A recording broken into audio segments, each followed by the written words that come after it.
Hello everyone, আজকে যে চ্যাপ্টারটা পড়ানো হবে সেটা হলো হিউম্যান হেলথ অ্যান্ড ডিজিজ, মানুষের স্বাস্থ্য এবং রোগসমূহ। তো এই চ্যাপ্টারে এনসিইআরটি যেটা আছে সেটা বাংলাতে এক্সপ্লেন করা হবে। তোমরা যারা ক্লাস 12-এ পড়ছো বা নিট দেবে তাদের জন্য খুব কাজে লাগবে। তো শুরু করা যাক। প্রত্যেকটা লাইন, প্রত্যেকটা ওয়ার্ড বাংলাতে এক্সপ্লেন করা হবে। Health for a long time was considered as a state of body and mind where there was a balance of certain humors. তো আগে অনেক সময় ধরে এটা মনে করা হতো স্বাস্থ্য কি, স্বাস্থ্য হলো বডির একটা অবস্থা এবং মাইন্ডের একটা অবস্থা, যেখানে কি হয় যে কিছু হিউমার্স থাকে, কিছু তরল পদার্থ থাকে যেটা ব্যালেন্স থাকে বডির মধ্যে। সেটা যখন ব্যালেন্স অবস্থায় থাকে, সাম্য অবস্থায় থাকে, তখন আমরা সুস্থ থাকি। সেটা কোনো রকমভাবে ডিসব্যালেন্স হয়ে গেলে আমরা অসুস্থ হয়ে পড়ি। এটা আগে ভাবা হতো। This is what early Greeks like hypocrites as well as Indian Ayurveda system of medicine asserted. তো এটা কারা বিশ্বাস করতো? আগের সময় গ্রিক্সের হিপোক্রেটস এবং ভারতের আয়ুর্বেদা সিস্টেমের যে মেডিসিন আছে সেটা এই বিশ্বাস রাখতো। It was thought that persons with black bile belong to hot personality and would have fevers. এবং এটা মনে করা হতো যে সমস্ত ব্যক্তিদের মধ্যে ব্ল্যাক বাইল আছে, কালো পিত্ত, যে পিত্ত সেটা কালো কালো যদি হয় তো তারা হট পার্সোনালিটি, মানে খুব অ্যাংরি, সহজে রেগে যায়, হট পার্সোনালিটি, খুব মাস্কুলাইন, খুব বেশি মাস্কুলাইন এরকম, এবং তাদের জ্বর হতে পারে। This idea was arrived at by pure reflective thought. এবং এটার কোনো বিজ্ঞানসম্মত প্রমাণ ছিল না, এটা সম্পূর্ণরূপে ছিল চিন্তাভাবনার ফসল। The discovery of blood circulation by William Harvey using experimental method and the demonstration of normal body temperature in persons with black bile using thermometer disproved the good humor hypothesis of health. তো এই যে good humour hypothesis যেটা ছিল, যে যেখানে বলা হতো যাদের পিত্ত কালো রঙের তাদের পার্সোনালিটি হট হবে, তো এটাকে প্রথম কে এটাকে বলেন যে এটা ঠিক না, তো সেটা হলো উইলিয়াম হার্ভে। এবং তিনি কীভাবে এটা প্রমাণ করেন যে এই থিওরিটা ভুল? তিনি কী করেন যে ব্লাড সার্কুলেশন আবিষ্কার করেন, এবং তিনি মনের মতো কাহিনী আবিষ্কার করেন না, তিনি এক্সপেরিমেন্ট করেন। তিনি এক্সপেরিমেন্ট করে ব্লাড সার্কুলেশন আবিষ্কার করেন, এবং তারপরে তিনি দেখেন যে যে সমস্ত ব্যক্তিদের ব্ল্যাক বাইল আছে তাদের বডি টেম্পারেচারও নর্মাল, 98.4 ডিগ্রি ফারেনহাইট, অর্থাৎ তাদের ফিভার নেই। ফিভারে কী হয়, টেম্পারেচার বেড়ে যায়। তো এর মাধ্যমে তিনি প্রমাণ করেন যে এই থিওরিটা ভুল, এবং ব্ল্যাক বাইল থাকলেই যে হট টেম্পারেচার হবে, হট টেম্পার হবে এবং টেম্পারেচার বেশি হবে সেটা না। কে তাহলে করেন? William Harvey. কিসের মাধ্যমে? ব্লাড সার্কুলেশন আবিষ্কারের মাধ্যমে। Through neural system and endocrine system, our immune system, and that our immune system maintains our health. No. In later years, biology stated that mind influences through neural system and endocrine system, our immune system, and that our immune system maintains our health. এবং পরবর্তীকালে বিভিন্ন biology এটা বলে যে আমাদের যে mind আছে, আমাদের যে মন আছে, সেটাকে ইনফ্লুয়েন্স, সেটাকে প্রভাবিত করে কি? আমাদের নিউরাল সিস্টেম, এই যে নার্ভ আছে, এই যে যেটা পড়েছিলাম আমরা, নার্ভাস সিস্টেম, সেই নিউরাল সিস্টেম, এন্ডোক্রাইন সিস্টেম, বিভিন্ন রকমের হরমোন, আর তার সঙ্গে সঙ্গে কি ইমিউনো সিস্টেম, অর্থাৎ ইমিউনিটি, যে এই গ্লোবুলিন, যেগুলো আমরা পড়বো এই চ্যাপ্টারে। And that our immuno system maintains our health. এবং এই ইমিউনো সিস্টেম আমাদের স্বাস্থ্যকে মেনটেন করে। এই যে ইমিউনো সিস্টেম, ইমিউনিটি, যে কোনো রোগ প্রতিরোধ করার ক্ষমতা, সেটা আমাদের বডির যে স্বাস্থ্য সেটাকে মেনটেন করে। Hence mind and mental state can affect our health. তো এইভাবে মাইন্ড এবং মেন্টাল স্টেট আমাদের বডিকে অ্যাফেক্ট করতে পারে, কারণ মাইন্ড এবং মেন্টাল স্টেটকে নিয়ন্ত্রণ করছে কি? Neural system, endocrine system. আবার নিউরাল সিস্টেম, এন্ডোক্রাইন সিস্টেম নিয়ন্ত্রণ করছে ইমিউনো সিস্টেমকে, আর ইমিউনো সিস্টেম নিয়ন্ত্রণ করছে আমাদের হেলথকে। তো এইভাবে মাইন্ড এবং মেন্টাল স্টেট আমাদের স্বাস্থ্যকে প্রভাবিত করতে পারে। তাই সবসময় হাসি খুশি থাকা উচিত। Of course health is affected by কিসের মাধ্যমে আমাদের স্বাস্থ্য এফেক্ট হয়, প্রভাবিত হয়? সেগুলো হলো একটা জেনেটিক ডিসঅর্ডার, ইনফেকশন, লাইফস্টাইল। তো জেনেটিক ডিসঅর্ডারে কী আছে? Deficiencies with which a child is born and deficiencies or defect which the child inherits from parent from birth. তো যে সমস্ত ডেফিসিয়েন্সি নিয়ে কোনো একটা বাচ্চা জন্মগ্রহণ করে, বা যে সমস্ত ডেফিসিয়েন্সি বা ডিফেক্ট কোনো একটা বাচ্চা মায়ের থেকে, বাবার থেকে, প্যারেন্টসের থেকে কালেক্ট করে, এর মাধ্যমে স্বাস্থ্য ব্যাঘাত হতে পারে। যেমন অনেক ক্ষেত্রে বাবা মার যদি প্যারেন্টস কারো ক্যান্সার থাকে, তো এটা একটা ভাবা যায় যে বাচ্চার ক্যান্সার হওয়ার প্রবণতা থাকে। টিবি থাকলে, প্যারেন্টসদের টিবি থাকলে তো সেটা বাচ্চাদেরও হতে পারে। তো এইভাবে একটা প্রবণতা থাকে। তো এটা হল এই ধরনের যে রোগ, যেটা বংশ পরম্পরায় প্রবাহিত হচ্ছে। যেমন অনেকের বাল্ডনেস, অর্থাৎ যদি মাথায় চুল উঠে যায়, তো অনেক বাচ্চাদেরও দেখা যায় মাথার চুল উঠে যাচ্ছে। এই যে রোগগুলো, এগুলো জেনেটিক ডিসঅর্ডার, মানে বংশ পরম্পরায় প্রবাহিত হচ্ছে। 2 হচ্ছে ইনফেকশন, বিভিন্ন রকম ব্যাকটেরিয়া, ভাইরাস, প্রোটোজোয়া এদের অ্যাটাক করার জন্য আমাদের স্বাস্থ্যের ব্যাঘাত করতে পারে। 3 হলো লাইফস্টাইল। লাইফস্টাইলের মধ্যে কী আছে? Food and water we take, rest and exercise we give to our bodies, habits that we have to lack. তো আমরা যে খাবার খাচ্ছি, যে জল খাচ্ছি, আমরা কতটা বডিকে রেস্ট দান করছি, কতটা এক্সারসাইজ করছি, এবং আমরা কী কী হ্যাবিটস সারাদিন রাত কোনো ব্যাড হ্যাবিটস আছে কি না, অ্যালকোহল, সিগারেট, টোব্যাকো, তারপরে এই সমস্ত বিষয়গুলো আমাদের হেলথকে অ্যাফেক্ট করে। তাহলে 3টে বিষয়ে রোগ হতে পারে, এই হেলথ অ্যাফেক্ট হতে পারে। একটা জেনেটিক ডিসঅর্ডার, ইনফেকশন, আর একটা হলো lifestyle. The term health is very frequently used by everybody. Health যে টার্মটা আছে সেটা অনেকেই ব্যবহার করে খুব ঘন। How do we define it? কিন্তু এই হেলথটাকে আমরা কীভাবে সংজ্ঞায়িত করব?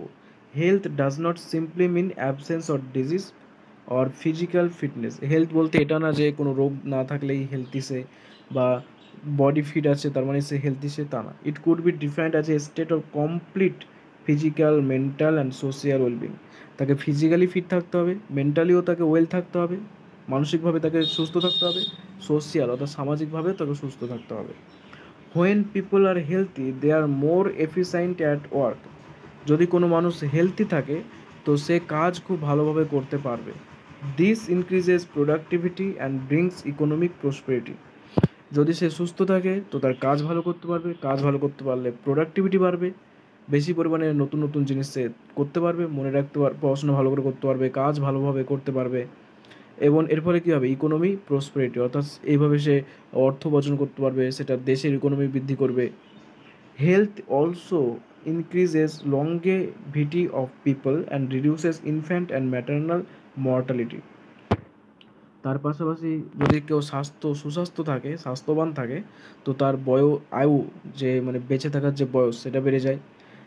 এবং ইনফ্যান্ট, বাচ্চা অবস্থায় যে মৃত্যু, বা ম্যাটার্নাল অবস্থায় যে মৃত্যু, সেটা কিন্তু হেলথ যদি থাকে তো এটা কমে যায়। হেলথি থাকলে এগুলো কমে যাবে। Balance diet, personal hygiene, regular exercise are very important to maintain good health. সুস্বাস্থ্য বজায় রাখার জন্য সঠিক পরিমাণে খাবার খাওয়া, ব্যালেন্স ডায়েট। খুব অতিরিক্ত খাওয়াটা খারাপ, খুব কম খাওয়াটাও খারাপ। একটা ব্যালেন্স পরিমাণে খাবার খেতে হবে। পার্সোনাল হাইজিন, পরিষ্কার পরিচ্ছন্নতা মেনটেন করতে হবে। রেগুলার এক্সারসাইজ, নিয়মিত ব্যায়াম করতে হবে, শরীরচর্চা করতে হবে। তো এগুলো অত্যন্ত important. Yoga has been practice since time immemorial to achieve physical and mental health.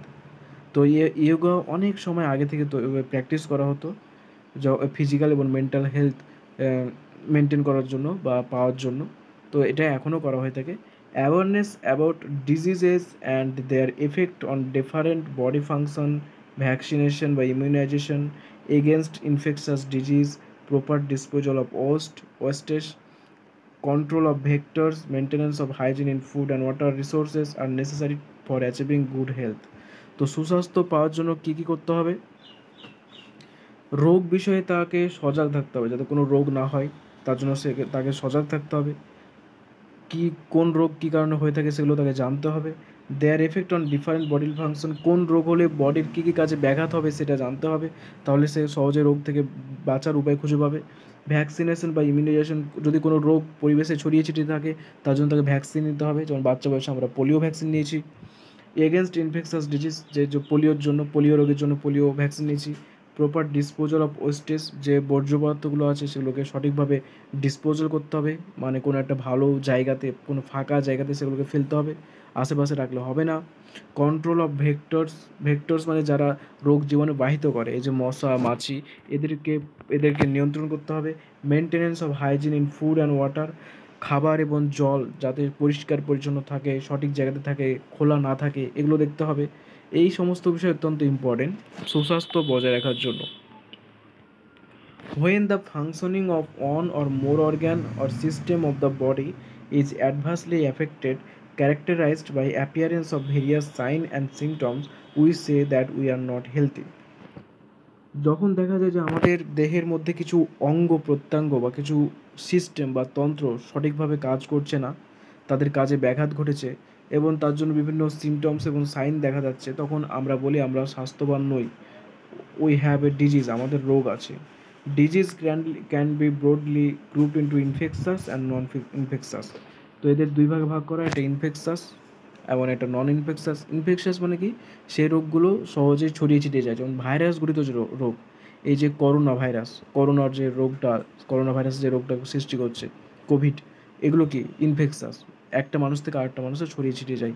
R non infectious মানে কি, যেগুলো সহজেই ছড়িয়ে ছিটিয়ে যায় না, যেমন cancer.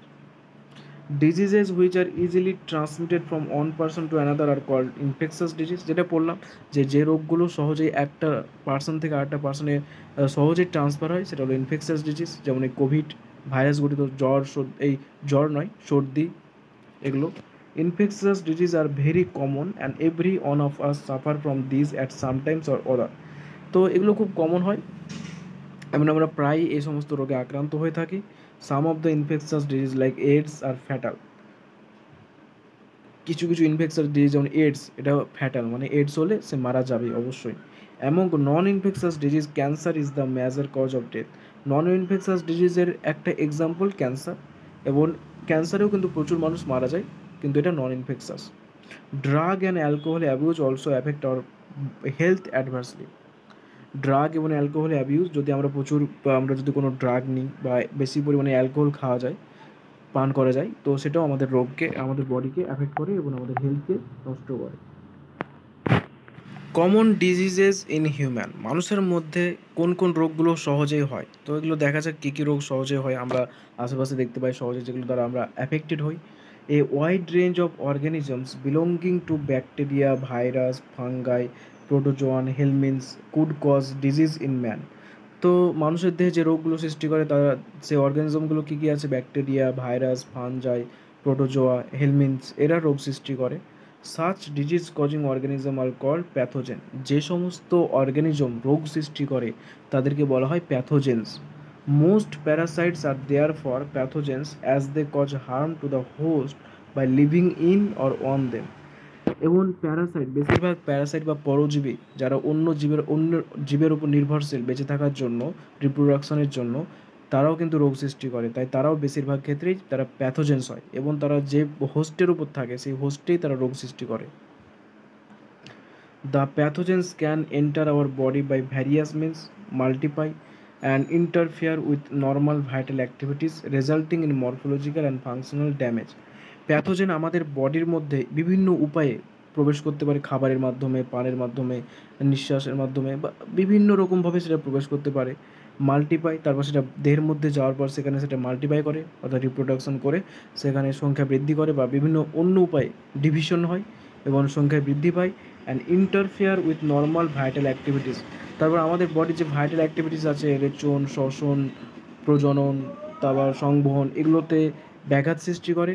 Resulting in morphological and functional damage, এবং এর ফলে আমাদের দেহের মধ্যে পরিবর্তন আসে, আমাদের কাজের মধ্যে পরিবর্তন আসে, এবং এইভাবে আমরা রোগাক্রান্ত হয়ে থাকি। Pathogens have to adapt to life within the environment of the host. এবং প্যাথোজেন যখন কোনো একটা হোস্টের মধ্যে, মানে যার উপর সে থাকে সেটাকে হোস্ট বলে, প্রবেশ করে, তো হোস্টের দেহের সঙ্গে তাকে কি মানিয়ে চলতে হয়, তাকে অ্যাডাপ্ট করতে হয়। অ্যাডাপ্টেশন মানে তাকে হোস্ট, যেরকম হোস্ট, যেমন যদি অ্যাসিডিক পরিবেশ থাকে হোস্টের, তাহলে তাকে সেই অ্যাসিডে বেঁচে থাকার মতো তাকে অ্যাডাপশন নিয়ে আসতে হয়। For example, the pathogens that enter the gut must know a way of surviving in the stomach at low pH and resisting the various digestive enzyme. যেমন আমাদের গাটে এই যে পাকস্থলী, ক্ষুদ্রান্ত, বৃহদন্ত্র, এখানে অনেক প্যাথোজেন্স থাকে, অনেক প্যারাসাইট থাকে। তো আমাদের এখানে তো স্টোম্যাক, যেমন স্টোম্যাকের পিএইচ লো হয়, মানে অনেক অ্যাসিডিক হয়। তো এখানে যে প্যাথোজেন্সগুলো থাকবে তাদেরকে এই অ্যাসিডিক এনভায়রনমেন্টে বেঁচে থাকার জন্য তাদেরকে অ্যাডাপশন নিয়ে আসতে হবে। তারপর এখানে বিভিন্ন ডাইজেস্টিভ এনজাইম খরিত হয়, সেই ডাইজেস্টিভ এনজাইম যাতে এই প্যারাসাইটগুলোকে, এই প্যাথোজেনগুলোকে অ্যাটাক না করতে পারে, তার জন্য তাদেরকে অ্যাডাপশন নিয়ে আসতে হবে। A few representative member from different groups of pathogenic organism are discussed here along with the disease caused by them. তো নিচে বিভিন্ন প্যাথোজেন এবং তারা কী কী রোগ সৃষ্টি করে সেই বিষয়ে এখানে বলা আছে নিচের দিকে। Preventive and control measures against this disease in general are also briefly described. এবং কীভাবে এদেরকে প্রতিরোধ করা যায় এবং এদেরকে কীভাবে কন্ট্রোল করা যায় সেটাও বলা আছে নিচের দিকে। যেমন প্রথমে আছে Salmonella typhi is a pathogenic bacteria which cause typhoid fever in human being. Salmonella typhi এটা একটা ব্যাকটেরিয়া যেটা কী করে, টাইফয়েড রোগ সৃষ্টি করে মানুষের মধ্যে। These pathogens generally enter the small intestine, এরা স্মল ইন্টেস্টাইনে প্রবেশ করে থ্রো ফুড অ্যান্ড ওয়াটার, খাবার এবং জলের মাধ্যমে, কন্টামিনেটেড উইথ দেম, তাদের সঙ্গে যুক্ত হয়, and migrate to other organs through blood, এবং তারপর রক্তের মাধ্যমে অন্য জায়গাতে ছড়িয়ে যায়। তাহলে এই যে সালমোনেলা টাইফি সেটা কী হলো, খাবার এবং জলের মাধ্যমে ইন্টেস্টাইনে, স্মল ইন্টেস্টাইন অর্থাৎ ক্ষুদ্রান্তে প্রবেশ করলো, সেখানে মিশে গেল, তারপর সেটা এই যে আত্তীকরণ হয়ে ব্লাডে মিশলো, ব্লাডে গিয়ে তারপর সারা দেহে ছড়িয়ে গেল রক্তের মাধ্যমে। Sustained high fever 39 to 40 degree centigrade, weakness, দুর্বলতা, stomach pain, constipation, headache, loss of appetite are some of the common symptom of the disease. তো এই রোগের কিছু সিমটমস আছে, কি টাইফয়েডের কিছু সিমটম। তো হলো কি যে হাই ফিভার, জ্বর হবে, জ্বরের তাপমাত্রা কত থাকবে 39 to 40 ডিগ্রি সেন্টিগ্রেড, আমাদের নর্মাল টেম্পারেচার কত 37 ডিগ্রি সেন্টিগ্রেড।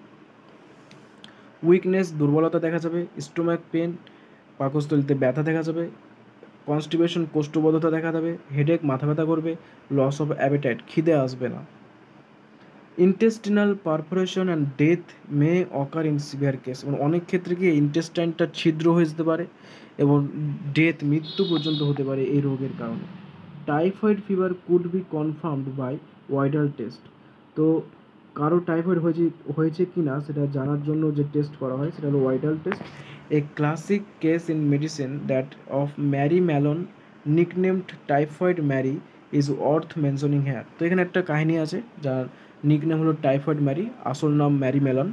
তো সেই কাহিনীটা কি যে she was a cook by profession and was a typhoid carrier who continued to spread typhoid for several years through the food she prepare.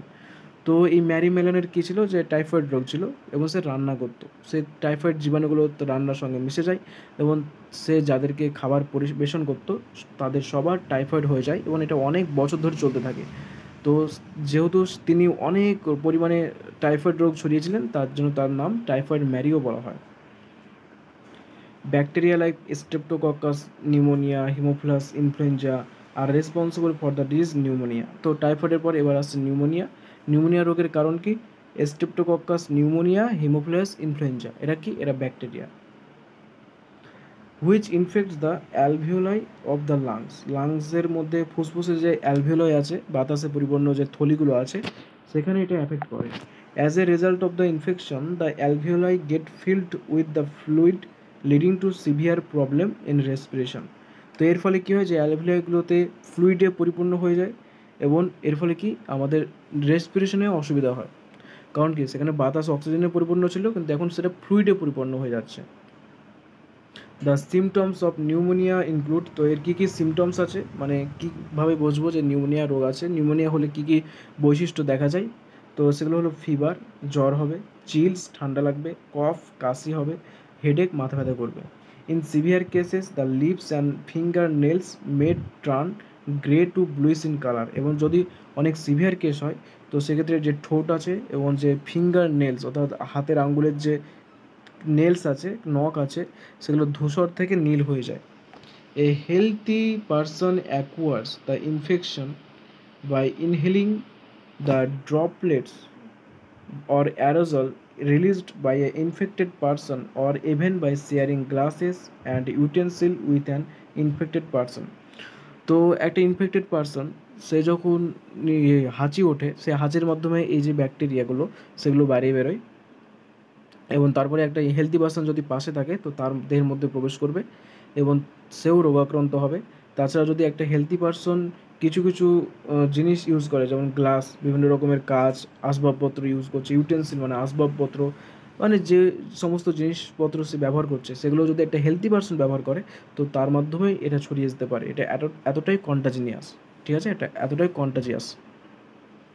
With an dysentery, plague, diphtheria are some of the other bacterial disease in man. তো typhoid হলো, pneumonia হলো, তার পাশাপাশি dysentery, plague, diphtheria, এগুলো হলো bacterial disease. তো এরপরে কি আছে, এগুলো হলো ব্যাকটেরিয়াল ডিজিজ, কয়েকটা পড়লাম, তার মধ্যে টাইফয়েড আর নিউমোনিয়ার ডিটেলসে পড়লাম। এবার আছে ভাইরাস ডিজিজ। তো ভাইরাস ডিজিজের মধ্যে কি আছে, ভাইরাল ডিজিজের মধ্যে যারা ভাইরাস তৈরি করে যে ডিজিজগুলো, many viruses also causes disease in human being, ভাইরাসও রোগ সৃষ্টি করে। Rhino virus represent on such group of virus which cause one of the most infectious human elements the common cold. তো রাইনো ভাইরাস, কমন কোল্ড, যে সর্দি লেগে যায় আমাদের, সেই সর্দি লেগে যায় যেটা খুব কমন রোগ, সেটা কোন ভাইরাসের জন্য হয়, রাইনো ভাইরাস, এটা মনে রাখবে। এটা একটা ভাইরাস ঘটিত রোগ। আর নিউমোনিয়া ব্যাকটেরিয়া ঘটিত। They infect the nose and respiratory passage but not the lungs. Common কোল্ডে কী হয়, যে নাক এবং যে প্যাসেজ আছে, রেসপিরেটরি প্যাসেজ অর্থাৎ ট্রাকিয়া, ব্রঙ্কাই, এগুলো অ্যাফেক্টেড হয়, কিন্তু লাংস, ফুসফুস অ্যাফেক্টেড হয় না। নিউমোনিয়াতে ফুসফুস অ্যাফেক্টেড হয়, অ্যালভিওলাই অ্যাফেক্টেড হয়। তো এটা মনে রাখবে, কমন কোল্ড আর নিউমোনিয়ার difference. The common cold is characterized by nasal congestion and discharge. তো এখানে কী হয়, যে ন্যাজাল কনজেশন, নাকটা বন্ধ হয়ে যায়, ডিসচার্জ, নাক থেকে সর্দি পড়তে থাকে, সোর থ্রোট, এই যে গলাটা আছে সেই গলাটা বসে যায়, হোর্সনেস, যে ভয়েস আছে সেই ভয়েসটা কর্কশ দেখায়, কফ, কাশি হয়, হেডেক, মাথা ব্যথা করে, টায়ার্ডনেস অর্থাৎ কি সে খুব সহজে ক্লান্ত হয়ে যায়, which usually last for 3 to 7 days, যেটা 3 থেকে 7 দিন থাকে। Droplets resulting from cough or sneezes of an infected person are either inhaled directly or transmitted through contaminated objects such as pens, books, cups, doorknobs, computer keyboards, mouse, etc. তো যে ড্রপলেটসগুলো সর্দির মাধ্যমে বাহিত হচ্ছে, সর্দির সময় নাক থেকে বেরোচ্ছে, সেগুলো থেকে এই যে ভাইরাসগুলো আছে সেগুলো বাহিত হয়, এবং কোনো পাশে যদি কোনো হেলদি পারসন থাকে তো সহজে তার মধ্যে সেটা ইনফেক্ট করে। বা যদি ইনফেক্টেড পারসন বিভিন্ন রকমের ইউটেন্সিল ব্যবহার করে, যেমন কলম, বুকস, বই, কাপস, তারপরে ডোরনবস অর্থাৎ দরজা, কম্পিউটার কিবোর্ডস অর্থাৎ কম্পিউটার কিবোর্ড, মাউস, এগুলো যদি ইউজ করে তো এগুলোর মাধ্যমে ইনফেকশন হতে পারে হেলদি পারসনের মধ্যে, and cause infection in a healthy person, এবং এভাবে হেলদি পারসন অ্যাফেক্টেড হয়। এবং ভাইরাস গঠিত রোগ সব থেকে বেশি সহজে অ্যাফেক্টেড হয়, কারণ একটা এক্সাম্পল তো আমরা দেখতেই পেলাম, কোভিড যেটা আছে, করোনা ভাইরাস, এটা একটা ভাইরাস গঠিত রোগ। তো কতটা অ্যাফেক্টেড হলো, কতটা দ্রুত পুরো পৃথিবীতে ছড়িয়ে গেল। তো ভাইরাস যেহেতু পুরো বাতাসে মিশে আছে এবং এজন্য এটা সহজেই ছড়িয়ে ছিটিয়ে যায়, ঠিক আছে। তো এই ভিডিওটা এখানেই শেষ করলাম। এখানে বেসিক পার্ট আর এখানে ভাইরাস এবং ব্যাকটেরিয়া ঘটিত রোগ সেটা ডিটেলসে পড়ানো হলো। পরবর্তী ভিডিওতে নেক্সট পার্টগুলো পড়ানো হবে। তো প্রত্যেকটা লাইন, প্রত্যেকটা ওয়ার্ড তোমাদেরকে এক্সপ্লেন করা হচ্ছে, এতে তোমাদের এনসিইআরটি পড়তে বুঝতে অনেকটা সুবিধা হবে। তো তোমরা ভিডিওটিকে লাইক করো, তোমাদের ফ্রেন্ডসদের মধ্যে শেয়ার করো, চ্যানেলটিকে সাবস্ক্রাইব করো। আর কোনো সমস্যা থাকলে কমেন্টে জানাও, যদি ভালো লেগে থাকে অবশ্যই কমেন্টে জানাও। থ্যাংকস।